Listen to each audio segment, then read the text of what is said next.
Boom, here we are. We're live. I feel like I should probably, I always like to check and make sure that my volume's coming through. So we're going to do that first. I'm going to load up. But you can see I've got a board behind me today. And the board says niche. So I'm just going to pop in here, make sure. Yeah, excellent. And are we getting volume on this? Let's just double check. I don't know if I am or not. Someone can do me a favor, log in, tell me if that's what's happening. So we're fresh back from the holidays. I'm wearing a tie because working from home and taking a break, sometimes it's nice to dress up. The first year that I was an entrepreneur, I would get up every morning and put on a suit and tie, kind of like a mental reminder to myself, hey, you're going to work. You're not sitting at home on vacation. So I found that very helpful. Whoever's watching, can you just let me know if you're getting volume? Because I don't know. It's not telling me if I'm coming through with volume.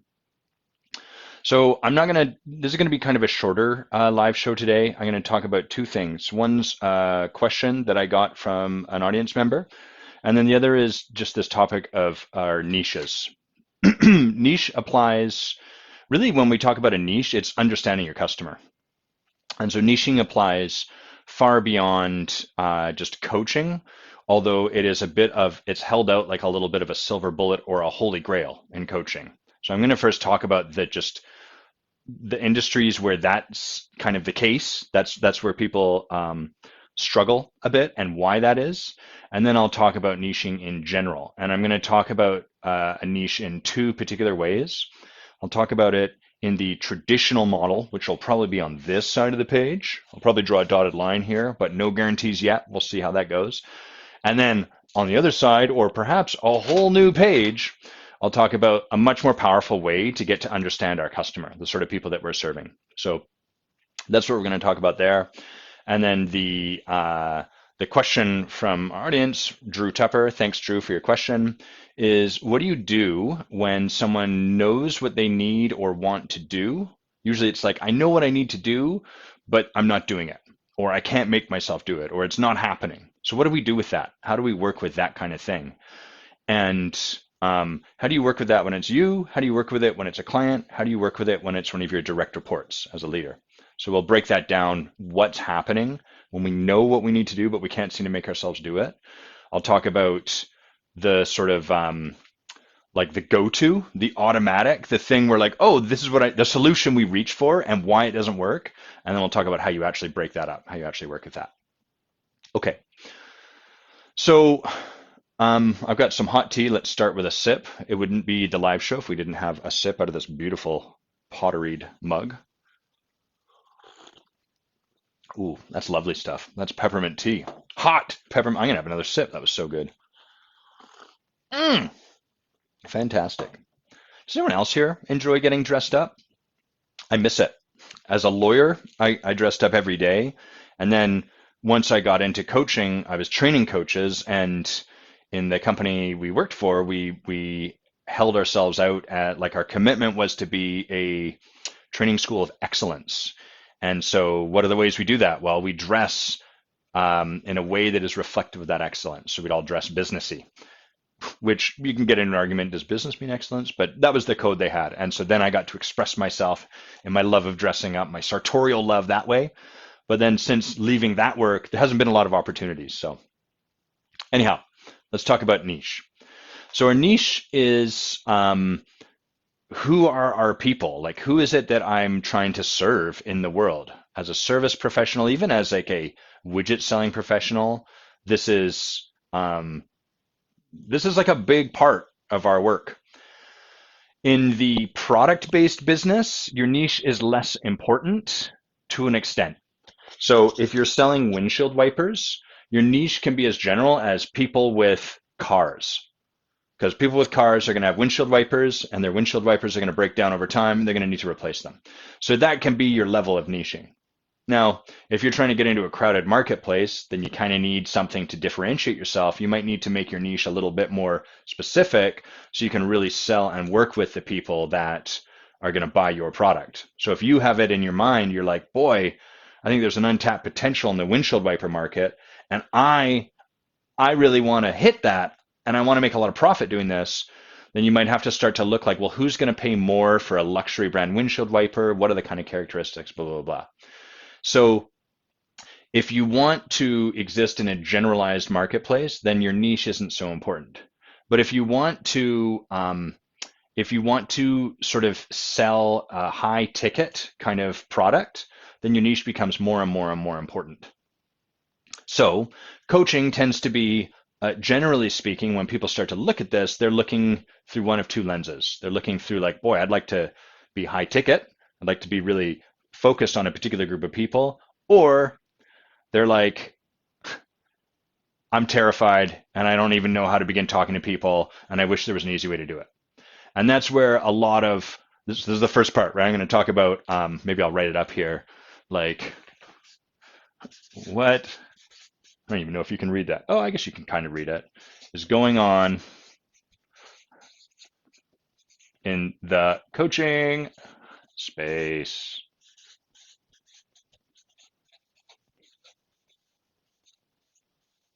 So in the coaching space, what's happening is that new coaches enter the market. This doesn't have to be coaching. This can be any sales-based place, like financial professional, investment professional. What are other service-based? I don't know, other service-based things. In the coaching space, new coaches enter the field and they're scared. And they're scared for a few reasons. The first is that they're worried, how do I sell me? Like all I'm really selling is a conversation with me. Who am I to do this? How do I make it work? And so what they're really desperate for are like solutions and a clear-cut answer. If I had a niche, well, then it would be easy. Because if I had a niche, then I could just look up in the Bible of my niche, like, what do these people like? And then I would just like flip through the book and then it would tell me and be like, oh, that's what they like. Great. Da, da, da, da, da. This is what I need to do. This is how I need to set up my website and all of that. So it's kind of like a bit of a shortcut to relationship. Rather than going and getting to know the world around them, seeing who they resonate with, getting to discover more about like in conversation what those people struggle with, all of the stuff that is a natural part of this kind of profession, relational based coaching work, they're looking for the niche to solve their problem. So it's not a great approach, but because it's seen as like a sort of a pill, a silver bullet, if I could just get the niche, then I could do this other stuff. That's how coaches and a lot of service-based professionals end up relating to the niche. They look at it from quite a shallow view. And that brings us into, how would I put it? So we'll check this off. Nailed that. That's been handled. We know what happens in the coaching space. Now let's go to number two. Number two is like the traditional approach.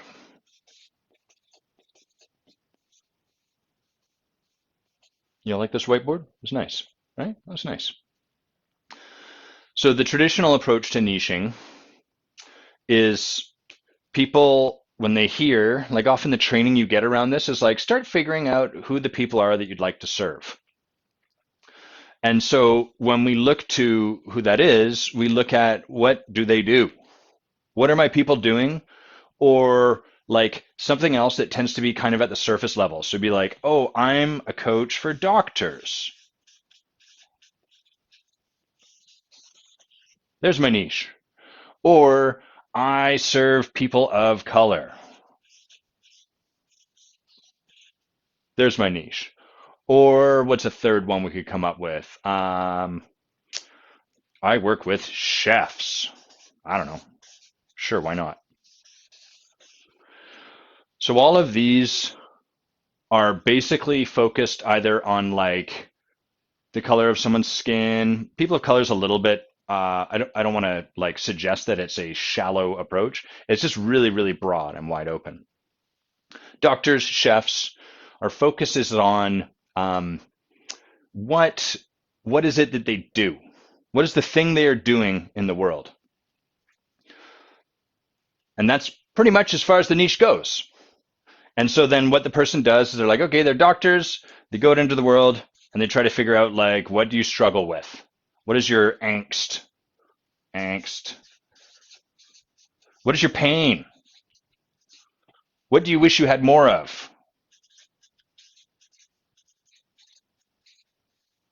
And they kind of collect this like list specific to doctors, da da da da da da da da da, and then they build a website around it. This becomes their website.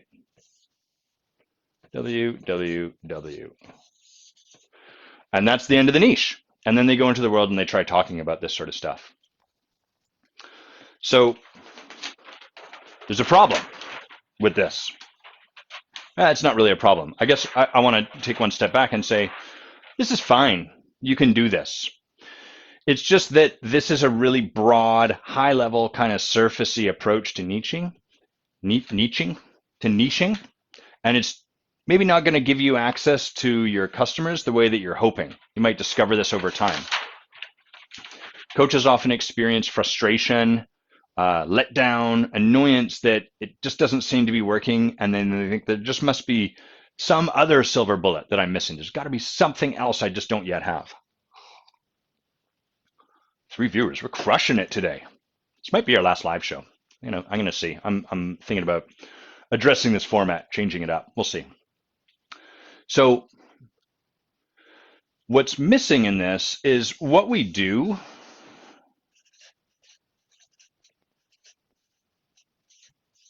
is just like, it's a facet of who we are. Maybe I'll move this a little closer so you can see it a bit better. There we go. What we do is it's like a facet of who we are, but it's piled on top of all of this other stuff about us. This is where we want to flip the script when it comes to a better approach, a deeper approach to niching. So I'm gonna cut over into describing how we approach that in the who do you think you are approach, and then we'll come back to point out why this traditional approach is such a problem, why it doesn't work very effectively. Problem's the wrong word. So in the who do you think we are, the ontological model, let's just carve that out so we've got a little space for that. We look at people in a specific way, and we begin from the inside core of who they are, and then we work our way out. So the first place that we go is like the beautiful, is this a light bulb? I think it is. Oh, it's kind of a light bulb. The beautiful light that they emanate. In the ontological model, or at least the one I work with, and the one many of my colleagues work with, this light is represented by qualities of being. So it'd be like brilliance, love. What else can we put on here? Divinity, curiosity, so on and so forth. There's 25 of these characteristics listed in Who Do You Think You Are? And there's many, many, many more. There's an infinite number of qualities of being. And some of them have a lot of overlap. Smart and brilliance, kind of the same thing. Brilliance and wisdom, similar, but kind of different qualitatively, right? We would hold those as a little bit separate. In any event, this is the core of who we are, this beautiful light. You might have to just take me at my word for this for now. What happens next is that we learn from the world around us that it's not okay for us just to sit in this quality of light. What comes to us innately is not always accepted or appreciated by the world around us. And the way growing up that we get feedback is that it's such that it tends to push us in one of two directions. The first direction is you're too much. Hey, smarty pants, stop being an egghead. You're a nerd. When we hear that, it tells us, oh, my natural, we don't consciously think these thoughts, but what we learn from the world around us is I get rejected when this part of me is online. This brilliance it's not appreciated in these situations, these circumstances. So who I am is too much. And what we learn to do then is create some strategies that have us downshift some or many of these qualities. So I'm going to downshift my brilliance. I'm going to underexpress it. So we can start to think like, well, what would that look like? If I were to turn my brilliance down, if I were to downshift that, what would that look like? It would probably look like me showing up kind of dense, dumb. I don't know. just a perpetual state of I don't know. So this is the too much box that happens. The other piece of feedback that we get from the world is that what we are is not enough.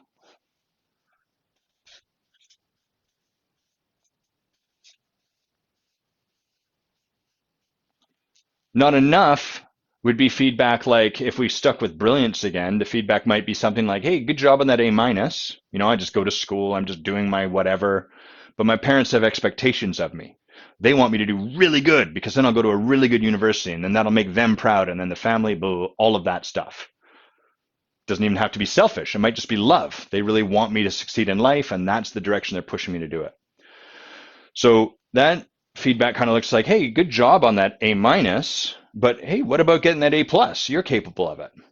So I learned that the natural expression of who I am, it's insufficient. It's not enough. And so I torque it up. I turn my brilliance on overload. So what would brilliance on overload look like? It might look like obsessive study.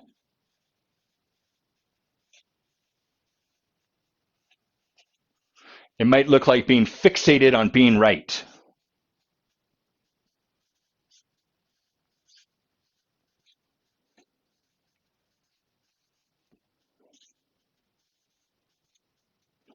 So these are the strategies that we use to resolve the problem in these situations and circumstances where we were deemed not enough.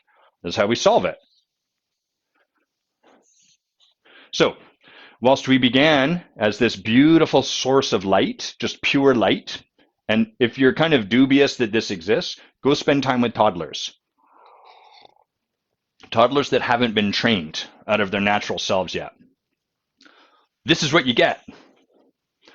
And then spend time around children that are like 6 to 8. You'll start to notice this sort of stuff showing up as well. This is all still always here. This never goes away. We never lose this. It's just that as we age and become what's called socialized, we start to build these strategies. These are what we can call fear-based strategies.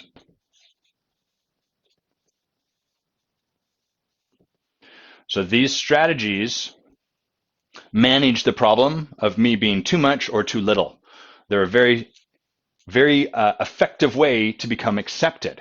Because what happens is I go to school and I do good on the tests, and I put my hand up and I answer all the questions and it feels good and I get rewarded for it, but my friends make fun of me and start to shun me. And I'm like, ooh, around those friends, I show up a little denser. I pretend I'm less smart. I hold my thoughts. I don't answer. And then my friends stop making fun of me. So that's like perfect reward pathway kind of stuff. Oh, I got love and accepted by doing this. So what happens is around any situation that looks like this original training going forward in life, I've got a preset strategy that I've learned. Oh, anytime I'm around people that remind me of my friends when I was a kid, boom, this shows up. This becomes automatic. So we've got our light, and then we've got strategies. And for any particular quality of being that you want to come up with, you're going to have strategies that are a function of what would it look like if you ratcheted that quality of being down. If you felt that quality was too much, what would it look like if you turned that all the way down? And you're going to see strategies that look like what would happen if you ratcheted that quality of being way up, if that person felt they were not enough. So we could look for one more, love. Let's say that someone learns, oh, the love I am is too much. People feel suffocating or cloying. Or I open my heart to people and they're jerks. So then too much love, you're going to turn that love down. What's that going to start to look like? It's going to start to look like callousness, cold-heartedness, maybe some cruelty. Those people were jerks to me. I recognize it. I'm not going to be nice to them in the future. And I'm not going to be nice to people that look like them. Energetically speaking, they're out too. So some callousness, cold-heartedness, cruelness. And then in the places where the person learned, I'm not enough, I'm not loving enough. Like maybe someone said over and over in their childhood, they thanked people for the gift they got, and then the person was like, hey, you could do better than that. Oh, wow, the appreciation I bring already, that's not enough. I got to turn it way up. So that might look like sort of like a cloying, sickening kind of love, almost like smothering. Get off of me. You ever been around people like that? That'd be love, turned way up too high. So we're building out a niche here, just to be clear. That's what this is all about. Notice we haven't even talked about what people do yet.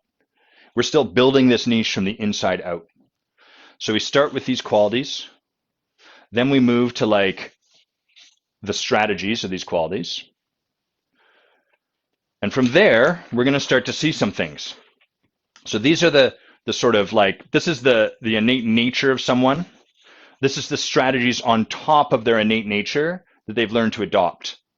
So someone who is brilliant is naturally going to be good at stuff like solving problems, picking out order amidst chaos, spotting trends along the many patterns that happen in life. That's going to be something they're naturally good at. And they're going to start to have these patterns that run their life.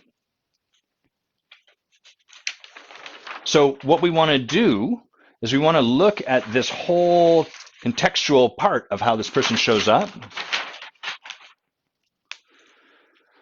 And then we want to start to ask questions like, what would this person be really good at given that last page? So if someone was brilliant and fixated on having the right answer,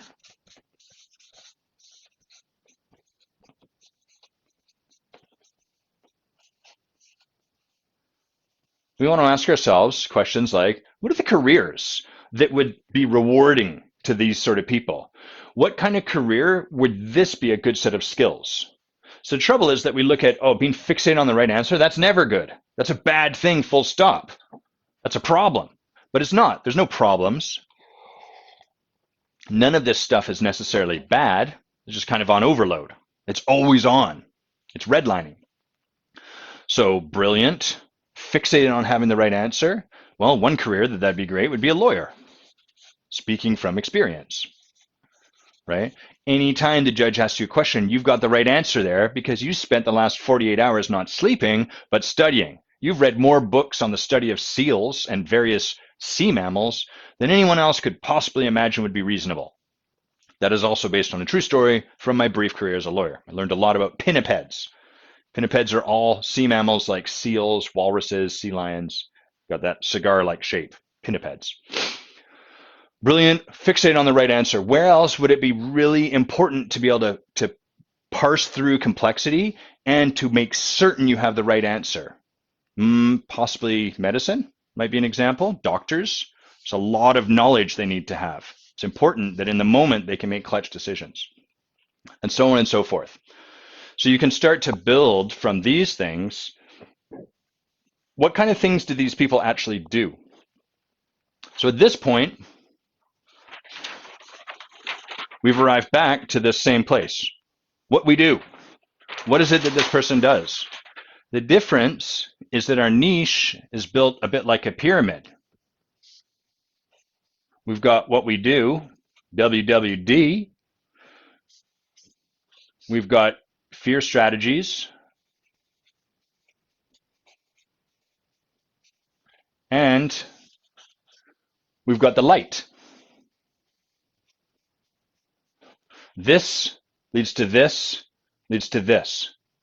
What we do in our life is a function of the light that we are inevitably and the strategies we've learned from our fear to deal with the problems that we perceive in the world around us, the things that won't get us accepted, loved, appreciated, whatever.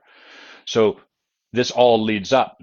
So we start to build a much deeper understanding of the people in question as opposed to the traditional approach, which is just, what does the person do? Great. What do doctors struggle with? There's more. It gets cooler, in my opinion. For some people, this level of complexity is just not going to be of interest to them, and that's okay. Those people will be consigned, so to speak, to this realm of niching. And those people, consequently, will be able to charge rates to serve people at that level of depth. The depth to which you can understand and see your customers is the depth to which you can serve them. And the depth to which you can serve someone is a function or directly impacts the kind of rates you can charge, how sought after you will be. Someone selling windshield wipers, they're going to be as replaceable, they're fungible, they're as replaceable as the next person selling windshield wipers. So if this is the level of depth you have, I coach doctors, then yeah, maybe a doctor will find you and work with you, but you're also going to be just as easily replaced by someone else who serves doctors. So there's less depth that you can get at the person. There's less of that soul that you can really work with. Down this path, you've already got a far greater understanding of your people. Now it's a narrower niche because you're not just working with doctors. You're working with doctors that have a particular set of qualities and doctors that have a particular set of strategies they've learned to bring into the world as a result of those qualities. And as a result, they've started to become doctors. They were rewarded for that. The next thing I want to point out is that here in the what we do category, it's not limited to doctors. The trouble with a niche like this is that many different personality types find their way into the field of medicine, or find their way into the field of law, or find their way into the blah, blah, blah, blah. And as a result, people that set out, I'm a coach for doctor, or I'm a financial investor for doctors, they kind of have to do a bit of a lowest common denominator approach. They dilute their niche because it doesn't have the level of specificity that is given here. So one doctor will be like, oh yeah, I'm really fastidious with my money. I don't have an issue with that. Ah, crap. My whole niche is about doctors. And when I interview doctors, they say that they really struggle with their money. They spend it freely. What's the deal with this guy? I guess you're just not my client. So this limits the extent to which you can serve. It limits the extent to which you can charge. It gets in a lot of ways. Hey, Andrew, nice to have you with us. I do talk about this in the Creating Clients course. I thought I had a memory of working with this. You can get even more deeper with this. Currently, what this allows you to do is you can start to look at, given this set of light, given these set of strategies around fear, where would these people be? And instead of niching at a broad, I work with doctors, you can start to create a niche that sounds more tailored to the person. And the way that sounds is like, I work with brilliant people, people who bring a lot of the quality of brilliance into the world. Those sort of people are naturally able to figure out order from amidst chaos. They're naturally able to spot trends before the rest of the world can see them. And growing up, those people often found that brilliance wasn't always that good. It wasn't always highly regarded. Sometimes they felt derided for being brilliant. They felt like a nerd. They felt like they alienated people. And as a result, they learned to dumb themselves down in certain situations and find themselves a little frustrated that people weren't taking them as seriously as they wanted to be taken. And in other situations, they learned to like heavily rely on their brilliance. They ratcheted it up. And so in those situations, they became very fixated on the right answer. Those sort of traits, those people I work with tend to find their way into fields like law, into fields like medicine. So your niche is no longer stuck or, hey, Lee, long time no see. And Rocky, nice to see you too, brother. Your niche is no longer stuck in this doctors.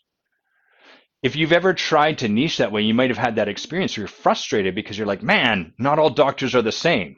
And yet your niche is trying to relate to them as though they're the same. This way, you actually get to work with people in a number of different professions because no set of qualities and strategies is going to be limited to just one particular field of work. So it opens you up to work with more people, but it's specific to the people in those professions. You can go further with this, and I'll go a little bit more, but we're not going to go too much more deeply because I think this gives you roughly the idea, and I want to talk about how you kind of create this, how you build this up. So the beautiful thing about these, first of all, the light, but then more importantly, these strategies that people create for their fear is that over time they become not something that they choose. It's not like, oh, this person seems to be a bit intimidated by the things I have to say. Maybe I'll just try being a little bit dumber or something like that. They don't think that way. What happens? Sorry, I got to click off there. There we go. Haha. Thanks, Rocky. Rocky's saying I look like a man of the cloth. Look like a banker, I think. But I'll take both. Because these strategies become, well, let me elaborate. These strategies become automatic. Over time, what happens is every time I'm around people that looked like those kids when I was a child that made fun of me for being too smart, I have a pathway in my brain, a neural pathway that's well worn. It's tried, tested, and true. And that pathway says anytime this particular stimulus, anytime you're around people that show up with this kind of energy, the thing to do is to dim your intellect. And so this stops being conscious, it becomes an automatic. Anytime that stimulus shows up, boom. So we could write it out something like mean kids, for lack of a better term. So this is our stimulus, mean kids, dense. I feel so much better. And it stops really being mean kids as a stimulus. It's anyone that we feel intimidated by their intellect or we feel that they may not appreciate our intellect. As soon as that shows up, boom, we're dense. So these strategies are going to reward life in certain ways, and they're also going to impede life in certain ways. Anytime something is automatic, anytime something is always the way it goes, that tells us that there's a degree to which the freedom available to you in your life is limited. If every time I come to a street called Smith, I have to turn left, it's going to cut off a swath of life that's available to me. The possibility of exploring the right side of the street is blocked off. And you could, of course, be a jerk and make the argument like, well, just take 3 left turns. Okay, but then the possibility of exploring that street in a timely fashion might be cut off. Hopefully you get the idea. So the beauty of this approach to niching is you can start to look for yourself at questions like, well, what would be the consequence of someone living their life such that every time they show up around these kind of people, they have to show up a little bit kind of dense. They can't really get away from it. Hey, Carol, nice to see you. What would be the impact of a life led that way? Well, I'm just starting to make this up, but one thing might be they know how brilliant they are, your people, but they're frustrated because people don't tend to see their intellect. People don't tend to appreciate them for how intelligent they are. They're frustrated because they feel really smart, but they feel like they're constantly dumbing themselves down to be accepted by the world around them. And that leads them to some frustration that's often present in relationships. And they might find it hard to sit in like social gatherings because they're often left kind of pushing themselves down, repressing themselves. So all of this can become a part of our niche as we've created it. Our niche, instead of being like, I work with doctors, becomes, I work with brilliant people, people that are super smart, just naturally. It's part of the way they show up in the world. And these people have learned that that brilliance is a gift sometimes, but other times it's a problem. And they've created strategies to manage that problem. Some people feel alienated when someone shows up too brilliant, so they've learned to dim their intellect. And other times they feel like their brilliance isn't enough. They need to go even further down the path of that. So they've also learned to be really fastidious, to fixate on answers, to be perfectionistic when it comes to knowing the right answer, and to freezing their movement, to not doing anything until they know the right answer. And as a result of these things, my people tend to find themselves naturally into careers like law and medicine. It's not that I only work with doctors. It's that a lot of the people I'm describing tend to find their way into professions like these ones. And finally, the thing that they often find themselves struggling with is that they feel brilliant, but they're frustrated because the world doesn't seem to recognize that intellect. And in a lot of their relationships, they feel dissatisfied because they're left kind of in this experience like they can't be who they really are, but then they're sort of pretending that there's something they're not, and it just makes relationships tough. And as a result, my people tend to be more oriented towards work than they are relationships. And while they're kind of okay with that, they'd also kind of like a different experience. Do you know people like that? That's a much fuller version of a niche that we can draw out than this. So here's the last thing that we want to talk on this topic, which is, yeah, that sounds great, Adam, but like, where do I begin with this? Do I just choose some qualities that I like? How do I figure out the light of my people? Because you described all of this stuff. That's great, but like you just chose brilliance. Why? How do I? That's how you sound. How do I deal with that? So the beauty of your niche is this. You are your niche. So you don't have to go into the world to try to figure any of this stuff out. I'm going behind to get this book right here. I'm honestly not trying to sell this book. Well, I am a little bit. I want more people to read this book. It's amazing. So what your job becomes then is not so much to figure out something about people out there. It's to go inwards. It's to learn about yourself. What are the qualities that make you up? Who are you as a person? What are the places you get stuck? What are the strategies you've learned to adopt to manage your fears? Where did you find yourself drawn to in terms of a career? The best way I have to offer you to do this is through this book, Who Do You Think You Are? It's not that my book is the only option or the only approach. It's just that I've not found many other books or, well, this is why I wrote this book, is to support you to get clear on who are you? What is your niche? What is your truth? What is the light that you emanate? And what are the strategies you've learned to adopt? So what you want to do, if you want to begin looking through this lens, is to start to look at like, what is the light that I am? This book provides a great way to learn to do that. You can also go and ask people the question, what qualities show up when I do? What qualities do I bring into the room? Asking that question, if you're willing to ask it and not help people out, is a great way to get feedback that will help you get clear on like your sort of like light that you cast. And from there, you can begin to build all of this stuff out. I've got worksheets that I'm going to link at the bottom of this video. So if anyone was like, I'd like this, but I want to have my hand held a little bit more, I've got some worksheets that you can go through that kind of help you along this path. So that's it. That's the difference between traditional niching models that really are kind of like bland. They don't do that much for us. They focus so broadly, and they make you one, kind of shallow in terms of the level at which you're seeing your people. I work with doctors. Two, because you see your people at a very shallow depth, and because you're aiming to like niche into this whole profession, your ability to serve them is kind of hampered. You can only serve at a particular level of depth. And then three, because your level of ability to serve people is hampered in terms of its depth, so too is your capacity to earn money, to charge rates that are commensurate with the level of service you offer. If you want to charge higher rates, one of the things you can start to do is to really take on an approach like this one to learn about your people. As you go into the world and coach or serve people, you're going to start to naturally find your way into this anyhow, but you can get a head start by intentionally looking through this lens. This really makes a tremendous difference in service-based professions. Okay. New conversation? New conversation. I got lots of paper here? I do. So I'm going to have a sip of tea, and we're going to go to Drew's question. That's our only other topic. Short and sweet-ish. Still took me 40 minutes to get through that. Maybe I could work on summarizing, hey guys? Someone's rating a comment and deleting it over and over.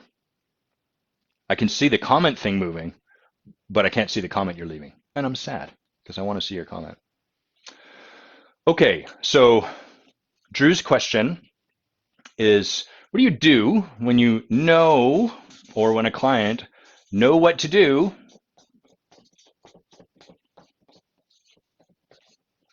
but not doing it?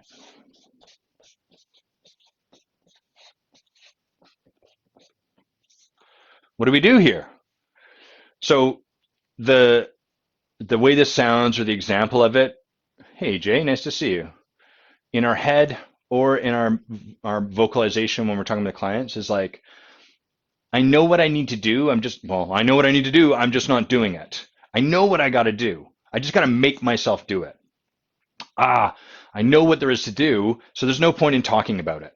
This is often where clients arrive at with their coaches. This is one of the things in the way of people getting the support of a coach initially, because they're like, I already know the thing I have to do, so I just need to do it. So why would I work with a coach? The coach is just going to tell me what I have to do. Yes, if the coach sucks, don't work with that coach. If the coach is just telling you what to do, fire them. They're a terrible coach. Unless you're getting something out of it, in which case stay with them. I don't know, what do I know? But knowing what to do is rarely the core issue. So I want to break down what's happening here so you can kind of see what's up. I'm going to talk about like what's going on. I'll talk about, well, hold on, I took notes, so let's make sure. Yeah, I'll talk about what's going on in our typical solution, and then I'll talk about how we actually move through this in a way that like actually supports you to create something different than the typical approach. So the typical approach, most of the time, we're kind of aware of the thing we need to take on. Here are some simple examples. Like, I know I need to eat less food. I just aren't doing it. I know I need to just like finish this report, but I keep putting it off. I know I need to have that conversation with my friend, but I'm just not doing it. Right? Super common. We can all relate to that. Jay's saying so true, and also so much of what is desired in coaching conversations. Just tell me what to do. So that's the other side of this, right? I know what to do, or I don't know what to do. Just tell it to me. So when we are confronted with this problem, what happens, our go-to solution is, you guys probably already know this, right? It's not going to be that surprising. JFDI. Just fucking do it, Adam. Come on. I know what to do and I'm not doing it. So the solution is just fucking do it. Just get it done. This won't work. This is akin to like the words people use, the thing people think is missing in these situations are willpower, discipline, etc. And the conclusions we make, because this is showing up, which kind of relate to the solutions we look for, tend to be like, oh, I'm lazy. Oh, I'm a procrastinator.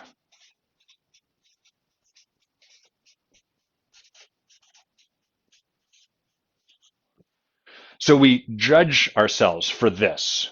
We don't go very deep into it. We just have this showing up. Yeah, Jay, that's right. Jay also says like commitment in here, right? I just need to be more committed. So we judge this when it shows up for us, and the conclusion we reach is that I'm lazy, I'm a procrastinator, I don't give a fuck, blah blah blah, shady stories about ourselves.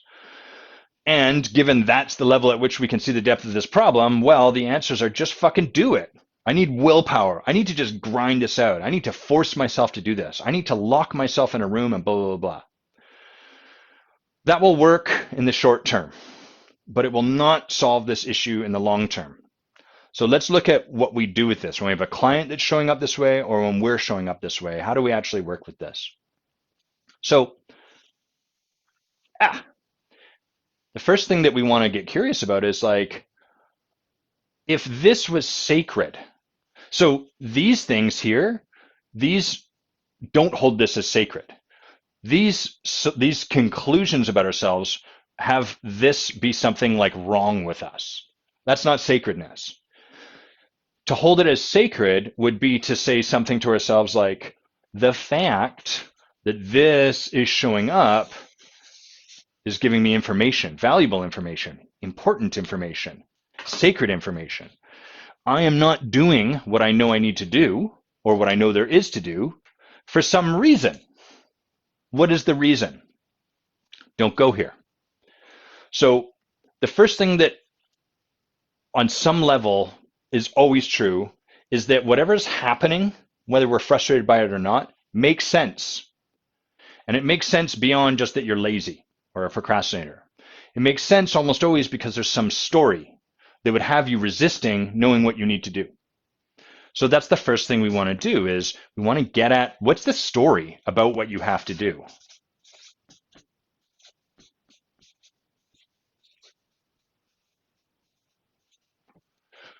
What is the story I have about what there is to do? So it might be like, what I need to do, I know I just need to go and make 10 phone calls and ask people if I can be a public speaker. Okay, are you doing it? No, I'm not. Why not? Because I'm lazy. No. What's the story about calling up those people and asking to be a public speaker? If we start to explore this, we're going to start to discover a story that has this set of like knowing what to do and not doing it make a tremendous amount of sense. So as you explore this with yourself or with people you're working with, you start to discover like, oh, well, I feel like a bother. I don't like reaching out to people that way. Ugh, it feels so desperate reaching out to people that way. I feel like such a loser. So as you explore this with yourself or with other people, this starts to make a lot of sense. If someone is like, the thing I need to do is call up 10 people and ask them if I can speak, but doing so means the story never occurs like a story for us, it occurs like truth. Doing so means I'm a loser, it means I'm pathetic. It means that I'm like, I can't even make things work for myself, so I have to rely on other people. This story, given that we kind of hold it as true, well, this makes a ton of sense then. If reaching out to people meant you're a loser, you don't want to do that. Who wants to do something that means they're a loser? No one wants to follow that path. This is why willpower or discipline, when we haven't done any work with the underlying story, you can force yourself to do something 10 times, even though it means you're a loser. You can force your way through that, but it's not going to last long term. It's going to fall off pretty quick. So this is what tends to happen in life. This is why we stay rooted. We don't actually transform, is because we don't look below this level right here. We stop here and we go, I just need to fucking do it. And then we force ourselves to fucking do it. We hate every damn minute of it because we haven't gotten clear that what we're forcing ourselves to do is feel like a loser. No one's going to keep doing that long term, not unless they're a glutton for punishment. So we have to get clear. What's the story underneath as a starting point? We have to distinguish it. Let's work with, here's another example, is someone saying like, I know, I'm going to pour a bit of tea while I explain this. I know, let's do it live so you can see the pouring of the tea. Oh man, that's a tall pour. Look at that, get way down there. What a day to pour a tall tea. Here's one. People sit down to write out like a vision for a project and nothing comes to them. They blank. I know what I need to do. I just need to write out a vision for my project, but I'm not doing it. Okay. What happens when you start to write out a vision for your project? Well, nothing. I sit down and nothing shows up. Okay, great. What's the story about sitting down and nothing showing up? Well, it means I'm bad at this. Or it means I'm dumb, or I'm just not good at this. I'm just not good at being a visionary. So again, as you start to explore this stuff, this makes sense. And hopefully for you, definitely for me, that's freeing. Because it means I'm not a lazy, stupid idiot. It means I'm actually quite smart. Why would I want to continue doing something that leaves me in the experience of feeling dumb or stupid or inadequate? Now, we don't stop there, but at least you can start to see like, oh, snap. I'm not dumb or lazy, I'm smart. A side tangent is that people often relate to donkeys as very stubborn. What they mistake for stubbornness is that donkeys have a very strong sense of self-preservation. They're very good at like assessing, is this safe for me? And if not, they will not do it. We can't push a donkey into like precarious footing.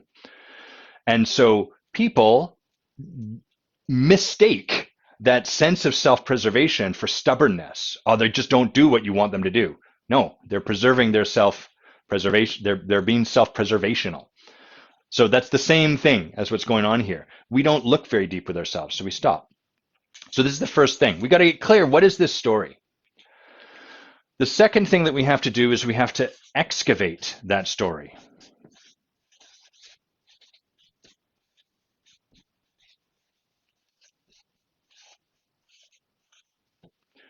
So it's one thing to get clear on what the story is. Oh, when I sit down to do this and no idea comes to mind, that means I'm stupid. I don't want to keep choosing into stuff in my life that just leaves me in the feeling of being stupid.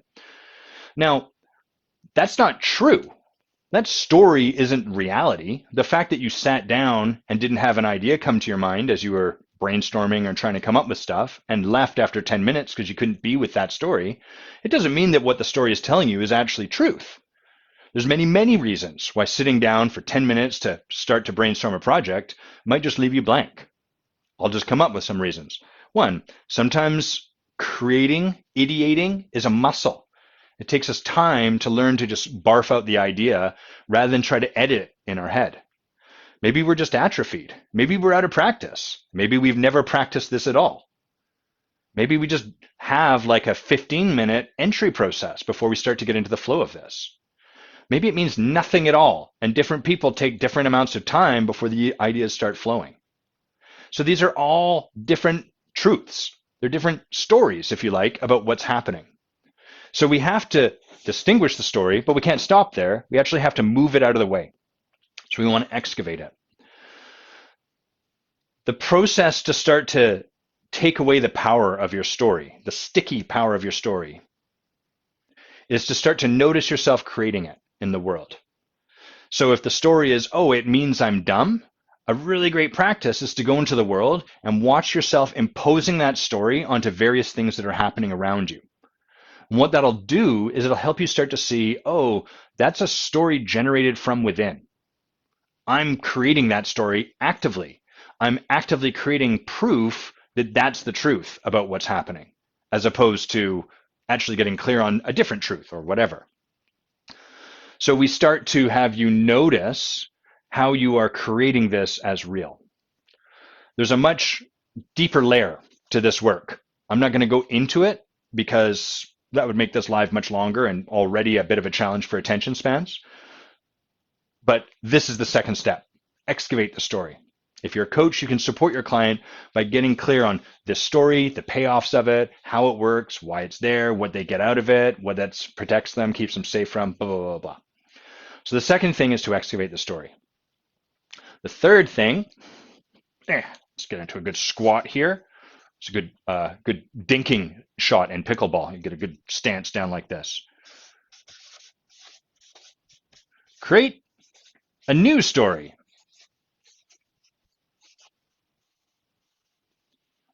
So humans, the mind doesn't work well with absences. We're not very good at just like, oh, I'll just not have any story at all. That's not really how we're set up. Just like, I'll just have no belief at all. That's a new belief. The belief that there's no belief. Hey, Nabila. I'm going to come to your question in a sec, Jay. It's a great one. So we can't just excavate this story and be done with it and be like, now I have no meaning at all I'm assigning to something. Instead, what we have to do is create a new, more empowering story to replace the old story with. What we want to be careful about doing is fixing the old story. So if it's like the old story was, oh, because it takes me 10 minutes of not knowing anything that I can't sit through means I'm dumb, the new story will be, this 10 minutes of not knowing anything means I'm super fucking smart. That's fixing the old story. It's negating the old story, right? If the old story was you're dumb, the new story is you're smart. That doesn't really work because those are both kind of the black or the white. The brain doesn't really work, hey, America, nice to see you. The brain doesn't really work in yes or no, on or off. So much better to create is a story that has nothing to do with this old story. Oh, this 10 minutes of time that I'm spending, it's just meditative. I need a bit of meditative time as I relax into my flow. That would be a better story than, oh, it means I'm super smart. Because if it means I'm super smart, then that's good until it takes a little longer and then we're back to being super dumb. You get the flip back and forth. So we don't want to just do opposites. You want to create a new story unrelated to the old story. A new story that empowers what you're up to. A new story that makes that 10 minutes of blank when you're writing being like just something that you can sit in. A story that would be good. So we got to get clear on the story that's in the way. We got to excavate the old story. We got to create a new story. And then here is the last part that people don't love. I'll write it down. And then I'm going to come to your question, Jay.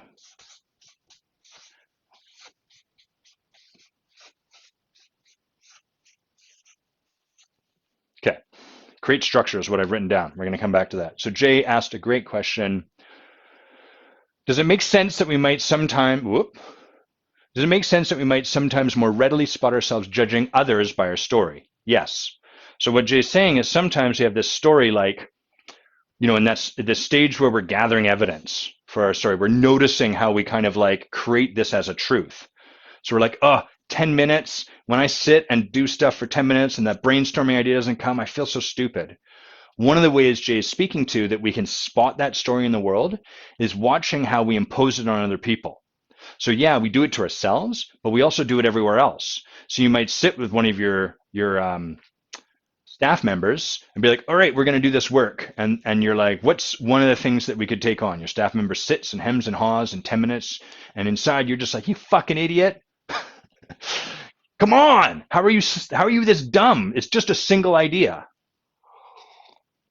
That is an example of you putting your story into the world. So the story we judge ourselves with is the same story we judge other people. We create a story about how things are going for us, and we also create that same story for how things are going with other people. So that's a great place you can look when you're trying to excavate. When you're trying to see how you create this, you can look at the way you judge other people too, just as much as you judge yourself. So we get clear on the story underneath, we excavate it, we create a new story. Now, here's the last one, and this is tricky. We have to create some structure to overcome our resistance. The reason for that is that a story you tell yourself about what's happening will get created in the world as reality. Yes, America, I'll come back to what you've asked. America's asking if I can say a little bit more about excavating. So for example, if I have a story, the one I always use is if I have a story that you have to work hard to make money, I am naturally going to avoid going to jobs that promise me a lot of money without much work at all. And I'm naturally, if I want to make a bunch of money, I'm going to find my way into jobs that require a lot of hard work. And if I decide I don't want to work very hard, I'm naturally going to find a way to live my life that does not require a lot of money. So over time, I live my life according to the dictates of this story. And what happens as I do more and more of that is that I shape the world around me. Life is abundant. It's all there. Every possible story exists as a reality around us, but I'm going to surround myself with a particular flavor of life that is in alignment with my story. I'm going to avoid hanging out with people that are making a lot of money, not working very hard, because I'm going to find them obnoxious. I'm going to be pretty damn certain that they're cheats and liars. And even if they're not, it's going to drive up some resentment because I'm like, how do they get that? I hate those people. So I'm going to avoid being with those people. And consequently, because I avoid being with those people, it means I have less evidence around me that is against my story. Put differently, the life I create that I surround myself with becomes evidence that proves this is not a story. It's truth. So this is what we could call your story integrating or like landing, loading into life. All of us have a life around us that reflects our beliefs. So when this is your story, oh, the reason I'm not doing it is because I'm a lazy procrastinator, you're going to be surrounded by other people that have that same story. And you're going to judge them when they're not doing something for being lazy and procrastinating, and so on and so forth. So when we create a new story, our work isn't done. People don't like this because getting here takes a lot of effort. We're like, fuck yeah, I got to number 3. I'm free. No. This is great work. Getting here is great work, but here's the hard part. Because now you actually have to load, you have to integrate this new story into your life. And the old story still has, it's got like its grips into your life. It's still loaded in. So excavating exists here, but it also like kind of exists here in this last stage. So the last stage, what we have to start to do is we have to be willing to sit down and spend those 10 minutes trying to brainstorm ideas and having nothing show up. And the old story is going to start to raise its voice because it's still plugged in. And that's the point where we have to practice. No. I'm going to create a new story. I'm going to load this new story in. So the old story is the fact that it's not coming means I'm dumb and stupid and I'm just not good at this. So what do you do when that shows up? You quit. Why do you keep doing something you're dumb and stupid and not good at? You don't. That would be more dumb and stupid. The new story says, no, I just got to sit with this. This is a part of my process, for example. And so what's going to happen is you're going to sit down and you're going to start to try to brainstorm. And it'd be lovely if the new story took shape immediately, but it rarely does. Instead, what's going to happen is you're going to hear this old story shouting loudly at you. And your job is to kind of sit in the new story and act as though the new story was the truth rather than the old story. what's going to happen is you're going to avoid doing this. You're going to go like, oh, fuck, I don't like that feeling. I don't want to do that. And so sometimes we have to create structures that support us overcoming our resistance. So oftentimes people get this far and they think, oh, amazing, this should now work. And when it doesn't, they kind of go back to this old thing. I just need to fucking do it. I need to force myself. So until you've come down here and done this work, just fucking doing it won't do you any good. In fact, it'll cause harm. It'll reinforce your shitty stories about yourself. You'll force yourself through something, but there's no change, there's no transformation. But once you've gone through these 3 steps here and you've gotten here, now's the time to JFDI. Now's the time when you just got to fucking do it. You actually have to sit down, practice, let the old story come up, and then practice acting from the new story, living as though the new story is already true. And in order to do that, sometimes we need structures in place that force our action. Structures like, I'm going to call up a friend on Thursday at 5 p.m. and I'm going to tell them I'm going to be working for 2 hours on this thing. And at the end of those 2 hours, I'm going to call them back and tell them how it went. And I'm going to do that for the next 4 weeks. Structures like, if I don't sit down and do this for 2 hours on Thursday at 5 p.m., I'm going to donate money to the political party that I hate. Structures like that. And what those do is they force our hand. So it's kind of interesting because initially JFDI sucks. It's bad news. But we kind of come full circle. Eventually there comes this point where we've gotten clear on why we're not doing it. We've pulled it out. We've done some work to see how it is a story rather than reality. We created a new story. Now we actually just have to get into action. This is the point where we have to do the thing that's going to feel a little scary or edgy or annoying or tedious or whatever it is for you that has you avoiding it in the first place. Once we do this, once we start practicing here, what happens is the old story starts to dissolve because we are now living into a new story. And the new story starts to take shape. And the new story starts to get loaded in or integrated into the reality around us. We start to have other people show up in our lives almost by magic that reflect this same story back to us. We start to discover, oh, cool. And if you keep on this practice, at first this feels really grindy once you're in this last step. It can feel like, I call it the dog shit of coaching. These 3 steps are magic. You discover something new. You're like, oh my God, this is cool. I'm doing this stuff with my coach or with my leader or by myself. This is amazing. And I don't have to do that shitty stuff anyhow. It's so great. And you get to here and it's like, yeah, you still got to do the shitty stuff. Go do it. Dog shit. You're just in the grind at first. But over time, your new story will take shape. And eventually, JFDI stops being something you ever have to focus on with regards to the thing you've been avoiding because you've implanted a new story. And consequently, you don't ever have a reason anymore to resist doing that thing you once did. You've implanted this story and now it's like, oh yeah, the 10 minutes where I don't know what to do, that's actually just peace. I just get to sit with that. That's my meditative entry process into creating art. I'm going to allow that to happen. And from there, this stuff stops being an issue for you around all of the things that look like this. So that's how we move from knowing what to do and not doing it to actually just doing it. America, you asked about this step, excavating the story. So what we're doing when we're excavating the story, it's not that we're eliminating the story. It's more that we're getting clear that it is a story. So the first step is, what's the story? Usually at this stage, this stuff doesn't occur like a story. It occurs like reality. You have to work hard to make money. That's just straight up reality. You can cheat, you can lie, but I'm not going to be that. So if you want to make a lot of money and operate within the confines of the law, you have to work hard. That is the story, but it occurs like reality. So in stage 2, what we're doing is we're creating, it's like you can almost think of it like the story stuck to your skin, like a second layer of skin. And as we're excavating, we're pulling it away. So we can start to see, oh, we get some space between ourselves and the story we tell. And we're like, oh, maybe that's actually not reality. And once we started to pull that apart and gotten some space, then we can replace it with a new story. We can start to do something different. So that's what we do when we know what there is to do, but we're not doing it. What's the story? What's the thing underneath that actually makes this make sense?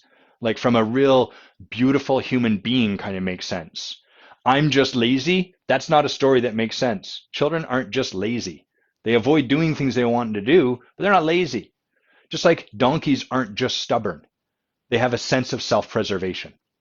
So what's the story that has this make sense in a really beautiful way? 2, create some distance, excavate that story. 3, create a new story that's not a fix for the old story. And 4, create some structure to JFDI the thing. If you do that, life will start to transform around the things that you're not currently doing. Okay, well, I've been standing and talking for like an hour. Thanks everyone for tuning in. I think we're going to wind down there.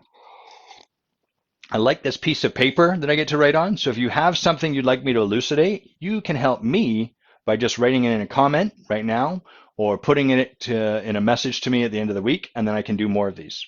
All right, that's all we got for you this week. Peace.